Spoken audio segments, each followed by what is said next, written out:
Merci Laurence Parisot de nous prêter à ce petit exercice sur la question du faire couple, et notamment dans la sphère professionnelle.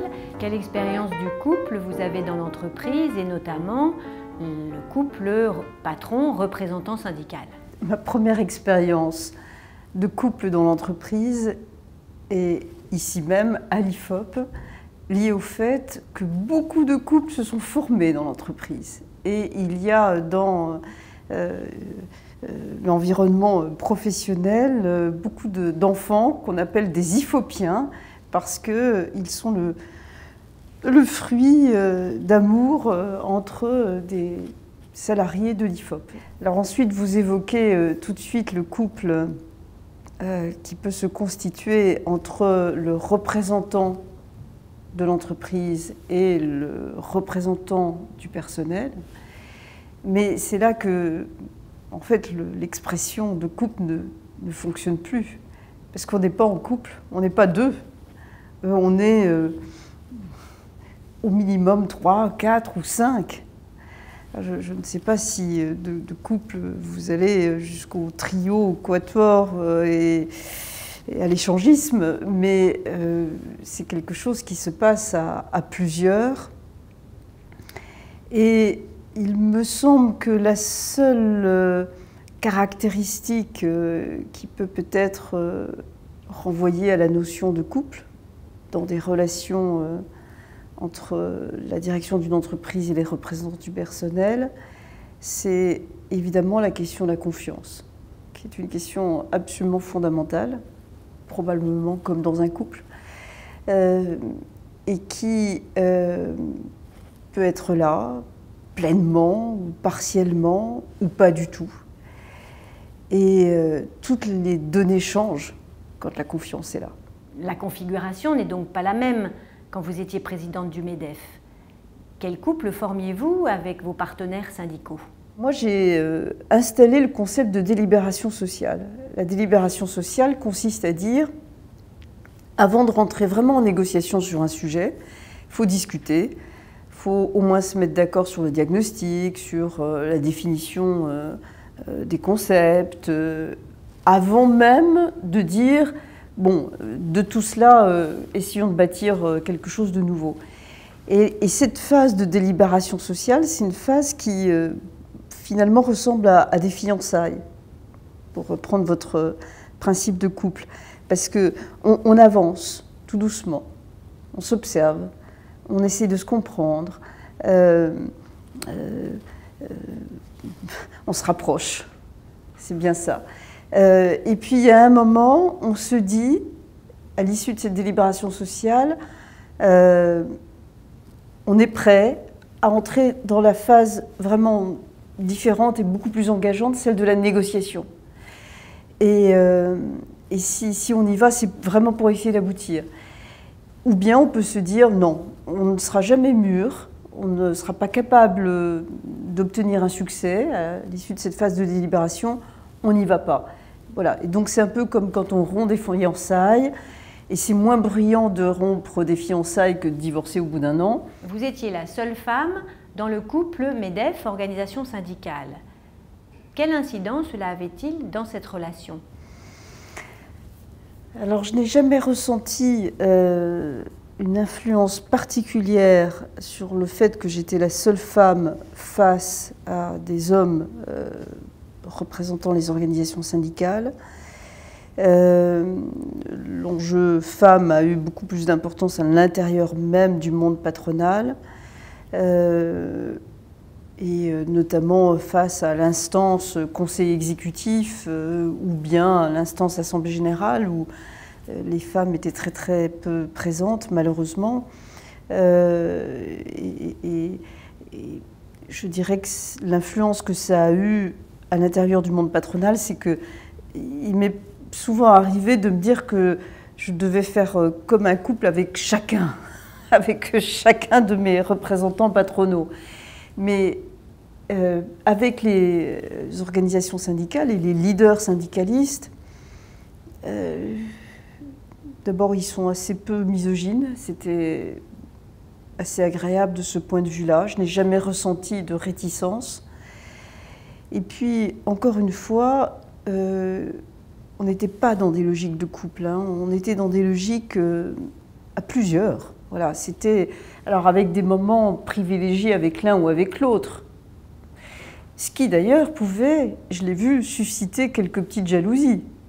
Si à un moment j'avais une relation peut-être un petit peu plus complice avec le représentant de la CFDT, le représentant de FO pouvait en être un peu agacé.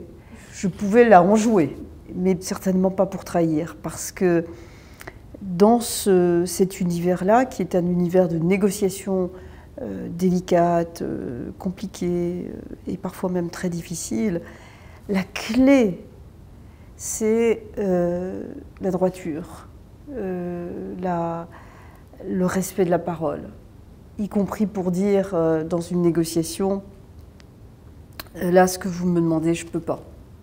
J'aimerais bien, mais je ne peux pas. Il vaut mieux le dire que de laisser croire qu'à un moment ou à un autre, on va céder sur ce point, alors que jamais on ne pourra céder sur ce point. Et dans ce cadre-là, le fait d'être un homme, d'être une femme, je ne sais pas si ça joue, tellement le point le plus important, c'est de ne pas raconter d'histoire, de dire la vérité, d'être direct. Mais peut-être que le fait d'être une femme a facilité la relation de confiance. Peut-être. En tant que présidente du MEDEF, vous avez réalisé un certain nombre d'accords, dont on peut dire qu'ils ont changé la donne du couple professionnel, notamment plus de représentativité syndicale, la rupture conventionnelle, la parité. En quoi cela vous tenait-il à cœur ? Donc la rupture conventionnelle part du principe que c'est d'un commun accord qu'on se quitte, qu'on se sépare. C'est parce qu'on a fait ensemble le constat que c'était mieux et pour l'un et pour l'autre. Pour le salarié parce qu'il ne peut pas s'épanouir, pour l'employeur parce qu'il considère que ce n'est pas la bonne personne pour ce poste-là. Ce départ se fait dans des conditions très protectrices pour le salarié, puisqu'il garde la possibilité d'avoir accès à l'assurance chômage, et d'une manière très protectrice aussi pour l'employeur, puisqu'il a l'assurance qui ne sera pas poursuivie au prud'homme par le salarié. Donc c'est la rupture conventionnelle que j'ai souvent assimilée à la séparation amiable, comme dans le divorce. Donc c'est bien l'idée qu'effectivement on vit dans l'entreprise, non pas en couple mais en famille. Il y a une dimension qui comporte les mêmes éléments émotionnels que la vie en famille, c'est-à-dire à la fois de l'attachement et de l'agacement, du plaisir et de la contrainte, bon, mais qui à un moment, comme quand on quitte une famille, eh ben, il faut savoir que c'est possible. Et je voulais par là, symboliquement, mais un symbole qui n'est pas juste en l'air, qui doit rester, montrer que la relation dans le travail n'est pas forcément une relation antagoniste. Alors vous avez évoqué aussi la parité, notamment la parité dans les conseils d'administration. Alors ça c'est quelque chose dont je suis très fière aussi, mais je n'ai pas réussi à le faire adopter de manière volontaire par les dirigeants des entreprises cotées. Il a fallu la contrainte de la loi, mais la mixité, ça fait du bien. C'est un ton différent, c'est une créativité différente. Puis le troisième élément que vous avez évoqué, c'est la présence de syndicalistes dans les conseils d'administration, enfin de syndicalistes ou de représentants du personnel dans les conseils d'administration. Et donc il me semble important que les représentants du personnel aient une présence là où il y a de plus en plus de responsabilités. Y a-t-il pour vous d'autres couples emblématiques dans l'entreprise? Oui, il y a un couple qui est en train de devenir important dans le monde de l'entreprise, de la grande entreprise cotée, qui tient au fait que dans les gouvernances aujourd'hui, il y a de plus en plus une dissociation entre le président du conseil d'administration et le directeur général.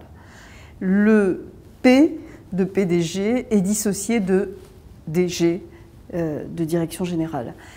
Et du coup, c'est un couple qui est en train d'émerger au sommet de l'entreprise, avec le directeur général qui est celui qui a le plus de pouvoir et qui a surtout la responsabilité de faire fonctionner l'entreprise, et le président, lui, président du conseil d'administration, a la mission de surveiller, de monitorer le travail du directeur général et de ses équipes.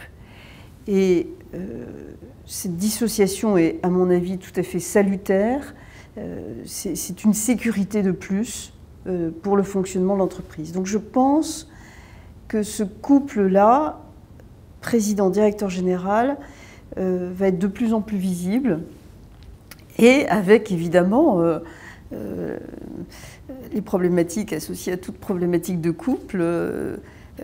Comment vont-ils s'entendre?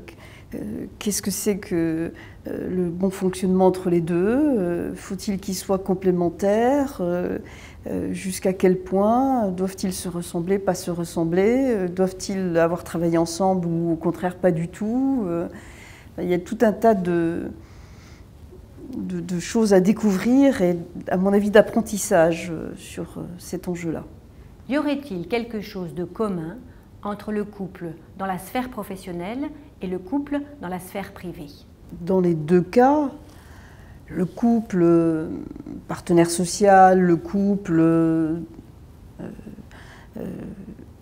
employeur-salarié, le couple président-directeur général et le couple classique, ce qu'il y a de commun, c'est de construire, c'est de bâtir un projet de vie ou un projet d'entreprise ou un projet pour un nouveau service ou un nouveau produit. Il y a forcément une idée de faire quelque chose ensemble et de projeter dans l'avenir ce quelque chose qu'on a à faire ensemble. Et ce qu'il y a de commun aussi, c'est ça, moi je reviens à mon expérience de présidente du MEDEF avec les relations que j'ai eues avec les dirigeants syndicaux. Bernard Thibault, c'était l'antagonisme et l'absence. C'est certainement un type de couple, ça. Avec François Chérèque, c'était une présence très forte, très proche. Voilà, et je ne veux pas dire intime, parce que ça, ce serait trop. Mais en même temps, quand on fait une négociation, souvent ça se termine très tard dans la nuit. Et donc c'est bien à ce moment-là que les choses dans le couple se passent. Alors je dois dire que, justement d'ailleurs, nous nous étions dit, François Chérèque et moi, qu'il fallait arrêter les négociations de nuit. Alors on a essayé de freiner ça, mais ce n'est pas toujours possible. Et c'est bien souvent à minuit, 1h du matin que, ça y est, les choses importantes se nouent ou se dénouent. Donc il y a dans toute la symbolique de la vie de négociation ou de travail et dans toutes les circonstances des choses qui s'approchent vraiment de la vie de couple. Et dernière chose que je pourrais vous dire aussi, j'ai eu un jour une négociation à mener où finalement je devais choisir entre deux de mes partenaires. C'est comme si j'avais été dans un couple à trois et je ne pouvais pas satisfaire les deux. Je ne pouvais pas satisfaire et la CFDT et FO. J'ai dû choisir. C'était déchirant. J'ai choisi la CFDT. C'était sur la négociation représentativité syndicale. Et j'en ai été très malheureuse à l'égard de mon partenaire FO. Et il a fallu du temps, mais quelques mois après, et pour ma part, franchement, les larmes aux yeux, je me suis réconciliée avec FO. Donc il y a aussi de la sincérité dans tout ça. Ce que je veux dire, c'est que je ne voudrais pas qu'on croie que tous ces jeux syndicaux ou ces jeux d'entreprise ne soient que de la frime ou de la posture politicarde ou politicienne. Il y a des vrais engagements et dans l'entreprise c'est pareil. Il y a peut-être beaucoup plus de sincérité qu'on ne le croit, là aussi, comme dans un vrai couple.